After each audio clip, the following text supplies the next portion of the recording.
Ekosistem merupakan suatu sistem yang terbentuk karena adanya hubungan timbal balik antara makhluk hidup dengan lingkungan hidup, dan di antara keduanya tidak dapat terpisahkan. Ekosistem terdiri dari komponen biotik dan komponen abiotik. Komponen biotik terdiri dari produsen atau tumbuhan dan konsumen atau hewan, serta dekomposer atau pengurai.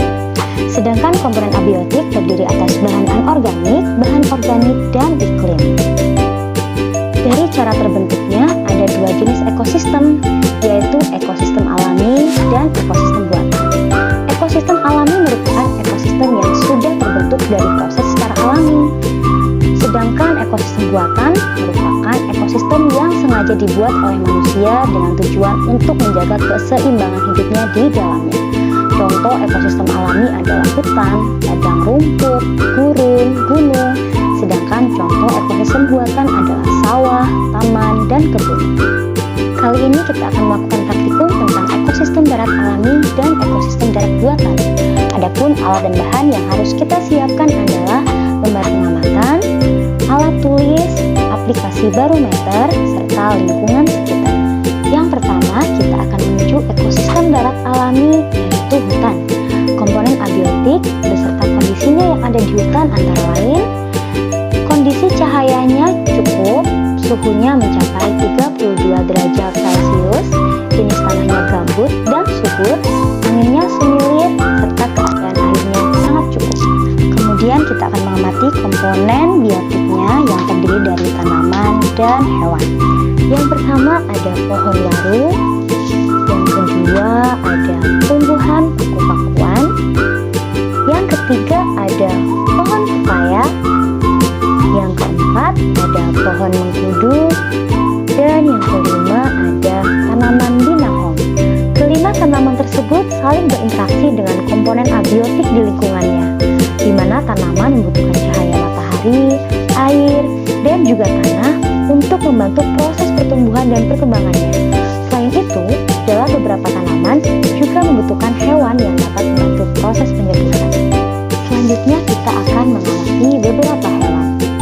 Yang pertama ada lebah, yang kedua ada laba-laba, yang ketiga ada kutu putih, yang keempat ada semut, dan yang terakhir ada kupu-kupu merbabu.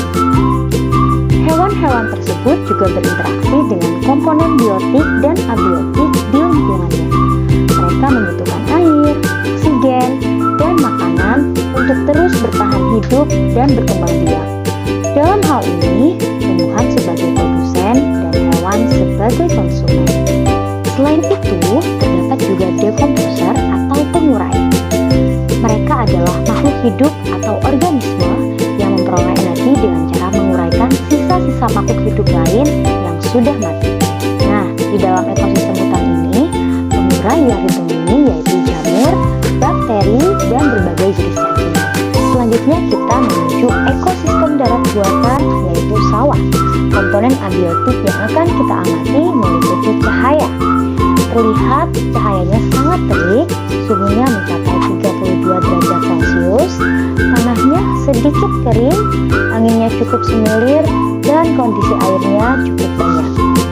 Adapun komponen biotik yang kita temukan pada ekosistem sawah, yang pertama ada padi, yang kedua ada rumput, yang ketiga ada pohon jagung, yang keempat terdapat tumbuhan putri malu, dan yang kelima ada pohon tebu. Semua tanaman tersebut saling berinteraksi dengan komponen abiotik, di mana mereka membutuhkan cahaya matahari, air, dan tanah untuk membantu proses pertumbuhan dan perkembangannya. Selain tumbuhan, komponen biotik lainnya adalah jenis-jenis hewan. Yang pertama ada siput, selanjutnya ada semut, yang ketiga ada kadal, yang keempat terdapat belalang, dan yang kelima terdapat capung. Hewan-hewan tersebut juga saling berinteraksi dengan komponen biotik dan abiotik lainnya. Mereka membutuhkan air, oksigen, dan makanan untuk terus bertahan hidup. Ada Adapun dekomposer atau pengurah yang ditemukan di ekosistem sawah adalah jamur dan cacing. Berikut adalah tabel hasil pengamatan komponen abiotik dan biotik ekosistem darat alami dan ekosistem darat buatan. Kesimpulan pengamatan ini adalah dari hasil pengamatan pada lingkungan sekitar, yaitu hutan dan sawah, menunjukkan bahwa di alam ini terdapat hubungan timbal balik antar unsur atau komponen biotik dan abiotik yang membentuk sistem ekologi atau yang disebut dengan ekosistem. Interaksi tersebut mendukung keseimbangan alam yang menguntungkan bagi makhluk hidup termasuk manusia. Sampai di sini dulu praktikum hari ini. Sekian dan terima kasih.